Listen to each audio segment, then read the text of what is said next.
Hello and welcome back to another video. If you are new here, my name is Millie. If you are not new here, it is so nice to have you back. Today I wanted to do a video on my running journey because it's been about 18 months now since I started running, and when I first started I had zero experience. I had literally never even really ran a kilometer. I couldn't run more than 100, 200 meters without feeling completely puffed out. And now here I am 18 months later and I've run multiple half marathons and I've also already completed my first marathon. And I feel like I get asked questions all the time about running and my running journey and everything like that. So I really wanted to film this video to share all of the tips and tricks that I've learned along the way, and hopefully this will help you in your running journey. The first thing I wanted to cover is kit and running clothes. Now, some may say running is a very cheap sport until you become obsessed with buying the clothes to go running in. Now, the one thing I do love about running is that you really don't need to buy that much to actually get started. If you have any sort of gym wear in your cupboard already and you've got a pair of trainers, you can probably get out and get started. However, when you're ready to sort of take things to the next level and get a little bit more serious about running, one of the most important things you need to do is go and get a gait analysis. Now, most of the running trainer shops will do this for free. I know Hoka do it for free, New Balance do it, Athlete's Foot, like all of those main stores that you would go to buy running trainers do gait analysis for free. For me personally, when I went to have my gait analysed, I went to the Athlete's Foot. They get you to walk on the treadmill and they're looking at whether your feet roll inwards or outwards or whether they just like walk normally, I guess would be the right term there. And you know, if your feet are narrow, wide, anything like that. So they basically will help you find a shoe that's going to complement your foot and make running as comfortable as possible for you. Now, one of the things I have to mention here is when you get running trainers, I was severely humbled because they tell you that you should get a size bigger than what your actual shoe size is. And when you do this gait analysis, they're like measuring every single part of your foot. And I found out during this gait analysis that I've been wearing the wrong size shoes my entire life. So I've been wearing a size smaller than what I actually should be wearing. So when I got my gait analysis done and I bought my running trainers, I actually ended up buying a size and a half bigger than any pair of shoes that I've ever owned before. The size bigger because that apparently is just the actual size of my feet, and the extra half size is what they recommend you should do in order to not get sore toes basically. And I will say, I did this, I got my trainers a size and a half bigger than what I'm used to wearing. They are so comfortable, I've never had any issues. I've never lost a toenail. I've been running now for 18 months. Like I said, I've done a marathon, haven't lost a single toenail. I've never had a blister. I have never had any blood come out of my feet, which I know is very common for a lot of long distance runners. So that would be one of my key tips. Make sure you go and size up in your trainers, because I honestly think that has been life-changing, because if I got a blister or if my foot started bleeding on a run, that could be game over for me. I wanted to give you guys a little breakdown of my favorite running pieces. Now, obviously over the last 18 months, I have tried quite a few different shorts, bras, all of those good things. So I thought I would share with you my favorite things to wear. In terms of sports bras, I personally need a very high support sports bra, and I love these ones here that I have from Gymshark. In fact, the only sports bras I wear when running are these Gymshark ones. So I've got two different styles. This one here, which is like high neck. They are so supportive. They've got, it's not padding, but they have just like a cover there, which is not removable. So you don't have to be bothering with those like annoying removable pads. So it just completely covers you up. It's great, it's so supportive. And then the other one, again, is also a Gymshark sports bra. This one's just slightly different. So it's got this mesh here at the top, and not that this is revealing at all, but it's just a little bit less covered than that first one that I showed you. Now, don't get me wrong, I would love to be one of those girls that can run in like a little teeny tiny strappy sports bra, but that is just not possible for me, unfortunately. Now, when it comes to shorts, I have to say, again, as much as I would love to wear those cute little flowy, colorful Nike shorts that everybody has, my legs sweat and they do chafe when I run. So shorts is something that took me, in fact, I still haven't completely nailed the shorts front, to be honest with you guys, because I did think I finally nailed it with one of the pairs of shorts that I will show you in a second. However, when I wore them to my half marathon, I did end up still with a little bit of chafe because the shorts obviously had ridden up because I was trying to run really, really fast. So when it does come to long distances, I will wear leggings because I need some fabric to stop my legs from rubbing together, because me and chafe, we don't get on. We do not get on at all. If anyone has any recommendations for me for good running shorts that don't chafe, please let me know. I fear the thing for me is I need the running shorts to be long enough that just so that they 100% will not ride up and that my skin won't touch, because it's literally just my skin rubbing together on my legs. It gives me chafe. Like, none of the materials are actually chafing me. But saying that, the two pairs of shorts that I do tend to lean towards for shorter runs are these Lululemon ones. I love these because they've got pockets in them and they have so many pockets. They're so handy and these are super comfortable. I just personally do find that these do ride up, and I know when I bought these originally, because obviously the Lulu shorts are like $90, so I did my research before buying these.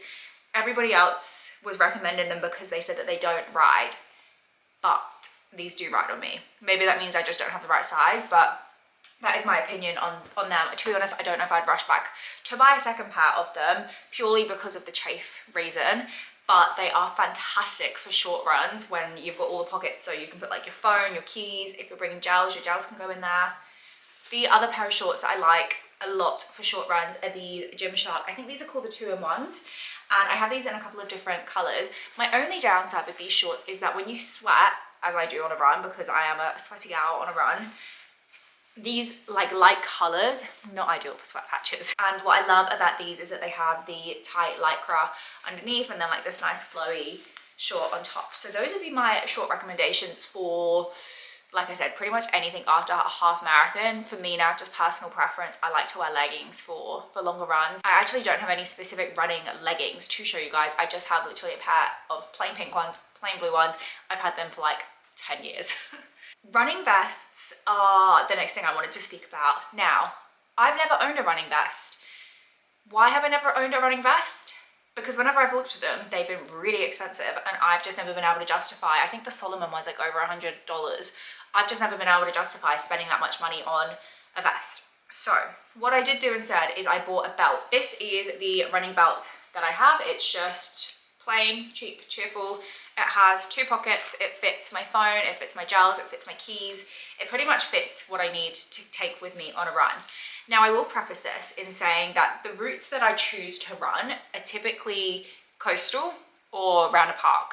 And in Australia, the coastal routes in the parks, they all have water fountains. So I never carry water with me because wherever I run, there's always water fountains. So maybe that is definitely an appeal of, say if you live in another city, like England, for example, like there's not any water fountains in central London, for example. So maybe in that case, a vest would be better.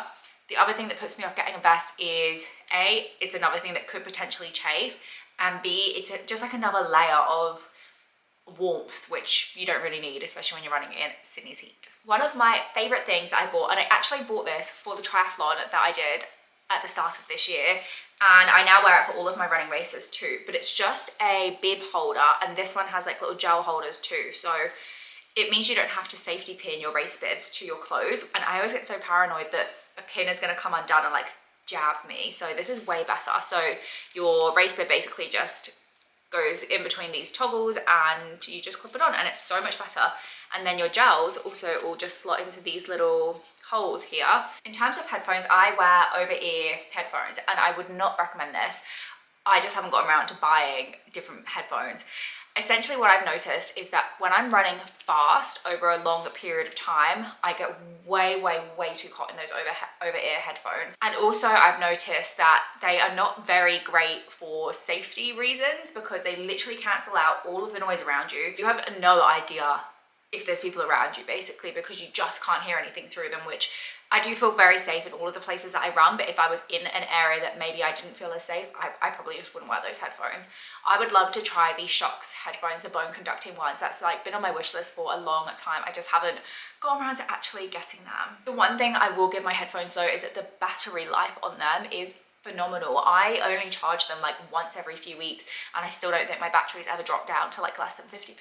The next thing that I wanted to talk about is training plans. Now, I personally have never paid for a training plan. I think when I was just starting to get into running, I was very okay with the fact that I would just find my plans on Google, or I would use ChatGPT, or I used a website called Caffeine Bullet to get my first training plan. And I think that was fine for me as a beginner, and I would recommend people to try the free options first before jumping straight into paying for plans. Now, saying that, when it comes to my next race, and I'll be starting my next training block in January, I am toying with the idea of paying for an app like Runner, for example, and trying to see if it really does make that much difference, because all of my training that I've done so far for all of my running, all of my races, my triathlon, has all just been from plans that I've made myself using Google. So I'm in two minds about that, but I have had friends that have used Runner and everyone does rave about it, but it's just whether you want to commit to having a financial subscription for something that could also be done for free. When I am in a training block, my typical structure is I like to run 4 times a week. Now, the amount of times that you decide to run per week is completely dependent on you, your schedule, what else you've got going on. For me, as a very, very new beginner, I thought 4 was kind of necessary because I was starting from like base level 0. Like I had no cardiovascular fitness.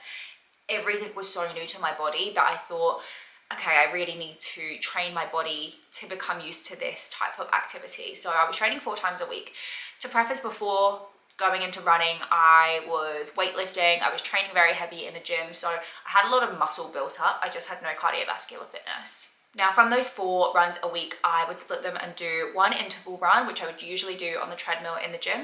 I would do 1 long run, and then I would do 2 easy paced runs, usually like 1 5K and 1 10K. I've seen a lot of people that do 3 runs a week, and to be honest, that structure of just doing 3 runs per week is a lot more appealing to me than running 4 times a week, but I just personally feel like I then struggle to get the mileage in every single week without my runs taking up so much of my time every time I go to do them. One thing that I've done, which is definitely not recommended by literally anyone, is the whole time that I've been running, I haven't really done any strength training. When I started running in January of last year, I completely stopped weight training. And the only reason that I stopped weight training was because I just was not enjoying it anymore. And when I started running, like I said, I was running 4 times a week. I kind of felt like it took up all of my time. So I was doing some Pilates classes on the side, but like I wasn't lifting heavy. I wasn't doing sort of moves that would help support how much running I was doing. So, you know, focusing on like my legs, my glutes, my calves, my ankles, like all of those things. I wasn't prioritizing that. Now, luckily, I've actually never had a serious injury or anything like that, but I think that is literally what I just said it is. It's just luck. And I think I'm probably incredibly lucky to not have gotten injured, considering I wasn't really doing any strength training over the last 1.5 years. Now, saying that, I am now back in the gym. I am lifting weights again. I'm doing leg days. So when I go into my training block in January, I will be consistently doing my runs every week. I still want to upkeep my Pilates, but I will also be making sure I do leg days in the gym. As a new runner, one thing I focused on so much, and if you go back and watch some of like my early running videos, I really focused on my heart rate and training in a super low heart rate zone. So training in zone 2. Now, I'm sure if you're watching this video, you've probably heard the phrase run slower to run faster. And I just could not understand what that meant at the time. It just made 0 sense to me until I actually did a little bit of research and I understood like what different training in different zones do for your body. So what improves your aerobic capacity and what improves your anaerobic capacity are just completely different types of training.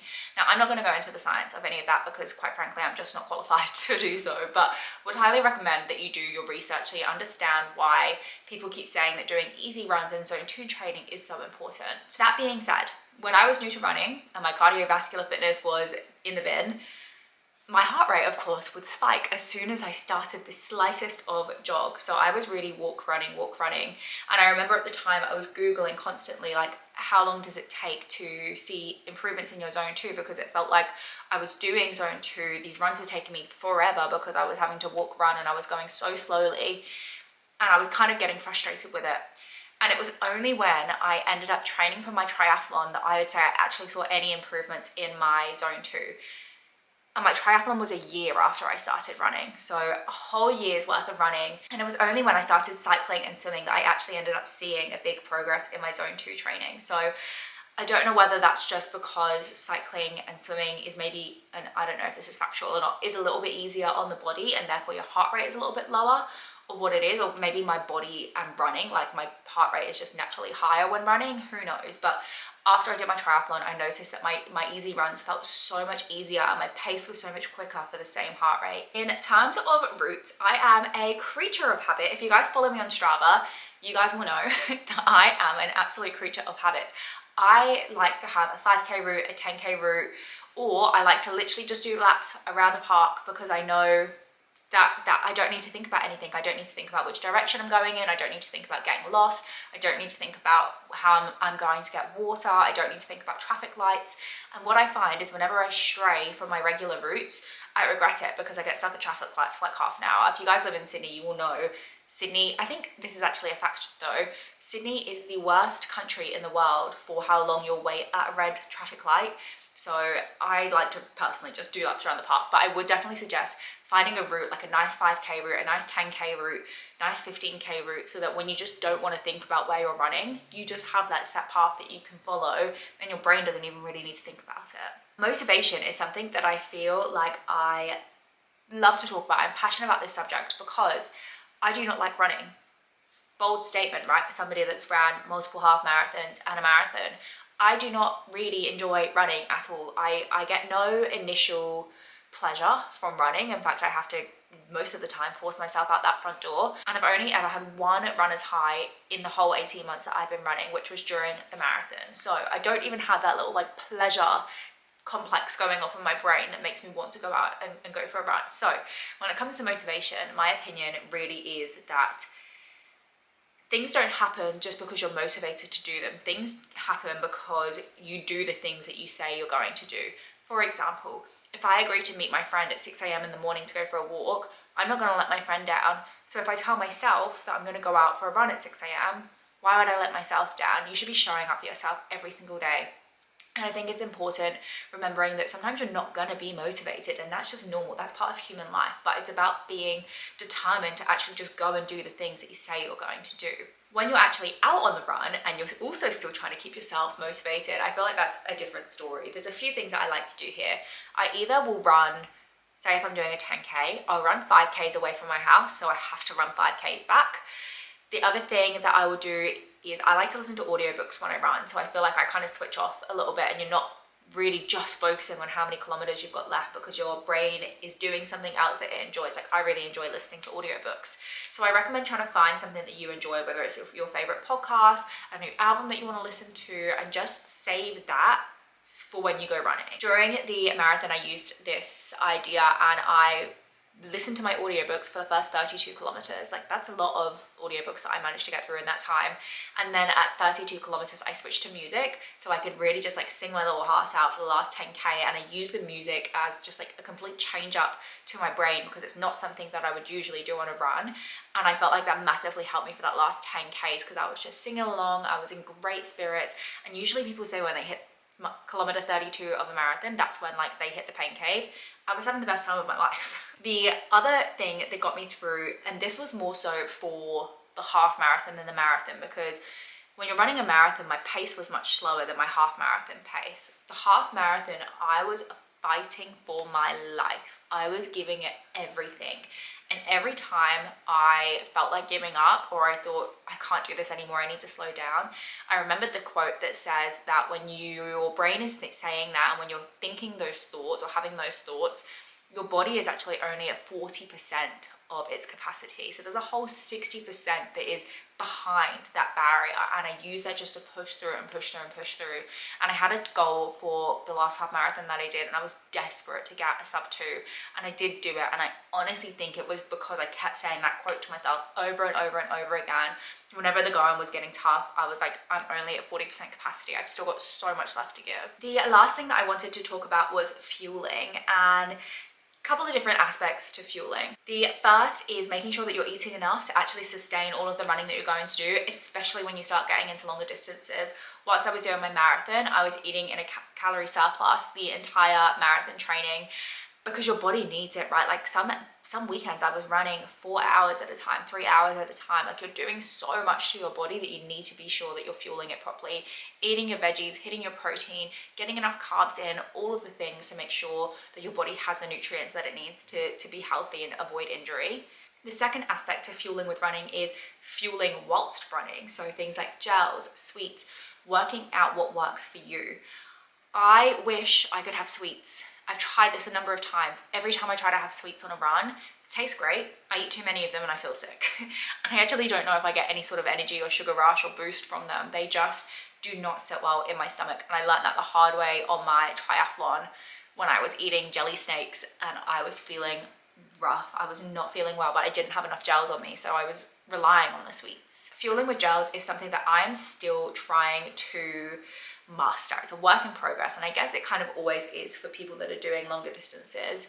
My dad is an avid ultra marathoner. He does crazy amounts of kilometers, crazy inclines, all of the things, and he basically said to me that I need to try and work out how many gels I can take within the shortest amount of time. So for example, he said to me, Millie, go out on your next long run and use your long runs as a way to test your body and get your body used to these things. And he said, take a gel every 5Ks and see how you feel. I did 2 gels, one at 5, one at 10Ks. I had to stop the run. I was so unwell. My stomach was not agreeing with them. And he said to me, you need to make sure you're using your long runs as trials for fueling. So that is definitely something that I'll be implementing into my next training block, and really trying to master how frequently I can take a gel without killing myself and making myself feel like I have to stop straight away. I am going to bring this video to an end here. Unfortunately, my camera is overheating. I feel like I could talk for hours and hours on this topic, but if there is anything that I didn't cover and you guys are interested in knowing, please feel free just to drop a comment down below. Otherwise, I fear that my camera is going to stop filming any second. So if you made it to the end of this video, thank you so much for watching. Make sure to hit the subscribe button and give this video a thumbs up if you found it useful. And I would love to hear all about your running journeys and any tips and tricks that you have.